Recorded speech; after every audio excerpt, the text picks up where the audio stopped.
I decided that I would be interested in studying about American culture and history and society in the United States. And during this time, I became really interested in studying Hollywood's impact in Japan, because Hollywood was one of the spearheads of American cultural expansion.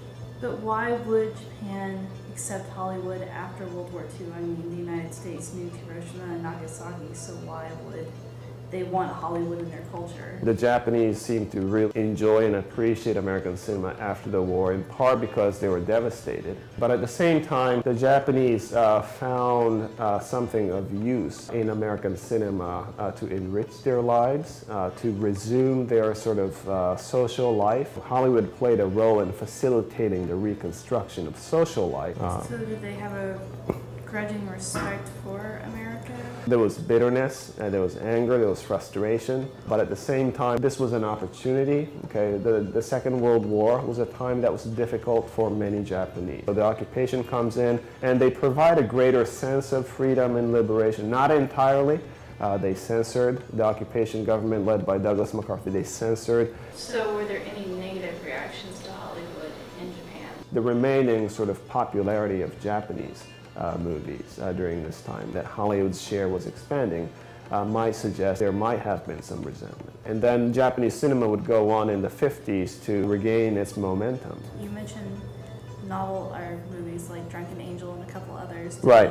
Were those some examples of? The Bells of Nagasaki, Drunken Angel, these kinds of films were made in a time when occupation censorship hovered over the entire process. But at the same time, we also see Japanese filmmakers trying to pursue their own creative aspirations. Kurosawa is one of the figures. So if you look at a film like Drunken Angel, it is a film that deals with social problems, a doctor and a gangster, and this is something that the occupation did not always appreciate, okay, because it appeared to expose the underside of Japanese society and culture. But Kurosawa sort of insisted in making this type of film. He resisted occupation censorship to a great extent through his process.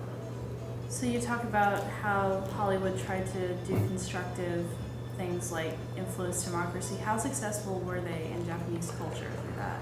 What we see is that promoting democracy, I think, did influence many Japanese. But what we also see is that Hollywood created sort of this bond, okay, that bridged the two societies in very substantial ways. And you talk about the youth a lot as being some of the driving factors for like the fan clubs and everything. Right, like right.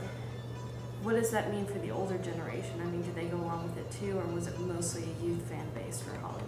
Hollywood's fans were spread out, but they were centered around the cities, and they tended to be relatively young, between the ages of, say, 15 to 25 or 30. And what are some components of Hollywood's influence in Japan besides the film? You mentioned brochures and some magazines that they put in there. You see Hollywood talked about in magazines, newspapers, flyers, and on the streets, at the theaters, and various public spaces. Going back to the earlier themes of democracy and humanism, they adored stars, and many of them wanted to sort of adopt their fashion. It's about the power of American culture, and it's about how American culture is not invented by Americans alone, it's created everywhere.